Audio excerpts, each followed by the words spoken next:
takasimba panyaya yedu yekurwisana neCovid-19 tiri kuenda mberi seprovince takasimba takabatana pazviri and komiti yedu yepaprovince iri intact.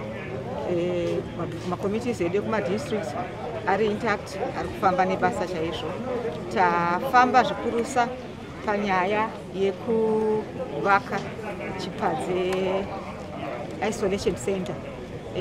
Maworks edu ese mazhinji afamba. Building yatakatanga itsva yakapera, mapaintings ese papendwa pose, fence iri kutoerectwa izvozvi, incinerator yafamba chose, yatopera in fact. Changosara pano magrounds kuti anyatsokuchingogadzirwa zvakanaka, zvinoratidza kuti tafamba zvakanaka. Kumvurwi tichine mabasa akazo identify watawa no advice from the Wilkins Hospital nema experts akabva kuChina. Saka izvozvo takutomira kuita ma bill of quantities, tione kukumbira vamwe vangatibatsira uye tishandisawo dzimwe mari dzatakawana kubva kuhurumende. Tine zvekare nzvimbo yekuti tigarise vashandi vedu yatakapiwa imba munombindura, inodawo zvekare kuti izvo pave ne bill of quantities, tikwanise zvekare kunge tichienda mberi nekuvaka. Takaidentifya quarantine center imwe chete so far yaMadziva, kunova kune returnees edu anosvika 49. 20 of them vachange vachitobuda social welfare yava nemari nekuvarongera transport yekufamba. Ivavo tinoda kuti kana vadzokera kumusha pameeting nguva yavo yakatokwana yekuti vabude. Saka pane zvatanzwa pameeting ezvekuti mari dzavapo nemafambiro avo arongeka, kureva kuti anytime from today vanoburitswa vachina. Tiri pakati pekuita ma-meetings nemadzimambo nematraditional leaders neutungamiriri hwakasiyana-siyana huri kumamisha, kuitira kuti kana vanenge vadzokera kumisha vakwanisawo kunge vachitarisiswa nekuramba vachidzidziswa kuti vapedzise nguva yavo yavakatarirwa kuti vange vachipedza nyaya yequarantine. Tinoziva kuti vanotanga vambogara kuquarantine center, vodzokera uko unombonomira zvekare kusvika vanzi aiwa vatano neve-health. Saka izvozvo tiri kugadzira, asi tiri pakati pekutsvaka imwe quarantine center yekuti izvo ibatsirane neMadziva quarantine center, because takaramba tine one tinoramba tichisanganisa vambonge vapamberi nekuquarantainwa nevava vari kusvika. Saka hazvizonyo kutibatsira.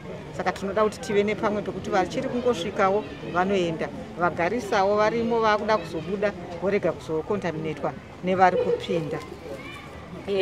Panyaya yemvura tazama zvikuru tichiri kuMadziva. Tinoziva kuti kwanga kusina mvura, vezinwa vakabatsira, taane mvura kuMadziva.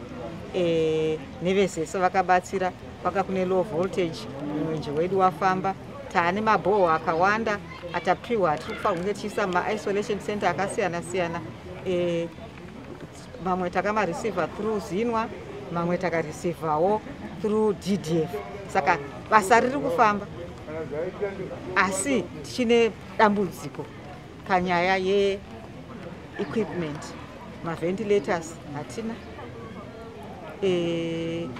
iyo nyaya ye-protective clothing hatina. Zvese izvo zvinhu zvinoda kuonekwa kuti dai takwanisa kunge tichiwana rubatsiro pane izvozvo. Asi as for now tiri kuti izvo tafamba nebasa. And in terms of compliance, yeah, our people ndofunga kuti they are complying, but tinozoitawo manzvimbo dzakaita sedzinonwiwa doro idzi nemumamainzuru vanhu vakangonzoendei kumabasa ikokokoko unoona kuti unogona kuwana vanhu vasina zvakakwanira.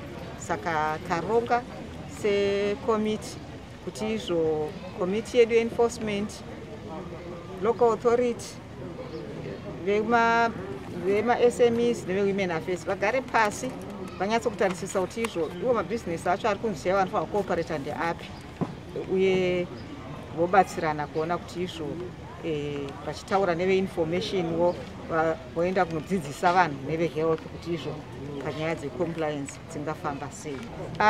Kumadziva quarantine center panotova negedhi rimwe chete rinopindwa naro uye pakachengetedzwa nemapurisa. Saka vanenge vari muquarantine camp havana mabudiro avanoita.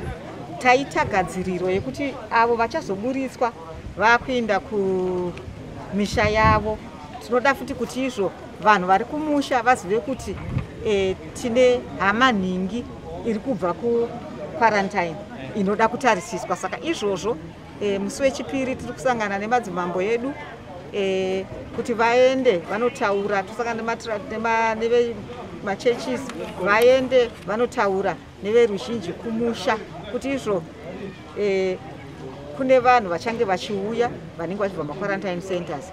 Avawo register redu resocial welfare tinoriitawo kuti vazikane kuti kumusha wakati kuchange kuchiinda ngana nangana, vanhu vogara vakagadzirira. Ivo vanhu vagoitawo basa rekuti kana asvika ikoko munhu iyeye akanga akutanga futi zvekufamba-famba asati apedza kosi yake vanokurumidza kuzvireva. You appeal to the business community to come and join hands with the task force in order to lessen the burden in the province. Yeah, tiri kuti isisu hurumende yega haingakwanisi. Saka chikumbiro chedu ndechekuti izvo ngatibatanei corporate world sezvakaita pano.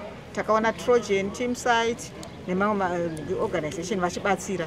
Saka iye zvinezvi tiri in the process yekuvaka futi kumvurwe. Tinoda kukumbira kuti izvo ungadai uri mafamasi vanogona kubatanidza zvavanazvo votipawo tokwanisa kuti izvo tibatsirane tese. Mamwewo macompanies asati abatsira tingokwanisa, not macompanies only, kunogona kunge kune vamwewo maindividuals vokufilawo kuti ndinoda kubatsira, hapana rubatsiro runonzi rudiki. Saka tinoda kuvakurudzira vese kuti tibatsirane panguva iyi. Tinoona manumbers anti ari kutokwira kuti 48 cases, although muprovince tazvedu tane 8 case, but manumbers kukwira kwaari kuita munyika yako nekutestwa kuri kuitwa vanhu vakawanda, tinogona kuzowana vanhu vakawanda tozotadza kuzvicontainer situation yacho kuno seprovince. Saka tinokumbirisa zvikuru tibatsirane. Then lastly, your appeal to the communities in the province. Vagari veMarsh Central tiri kuti izvo lockdown haizi punishment, iri kutoitirwa kuti izvo isu tinge tichirarama. Takazviona, tinozviona muzvivhitivhiti zviri kuitika kune dzimwe nyika kuti izvo vanhu vari kufa zvakanyanya, asi isu tinoona kuti nemameshas iwayo akatorwa ekuti tinge tichikwanisa kunge tichigara mudzimba tichiteedzerawo nyaya yekuisa mamaski, tichiteedzera nyaya yehygiene yekugeza nguva nenguva.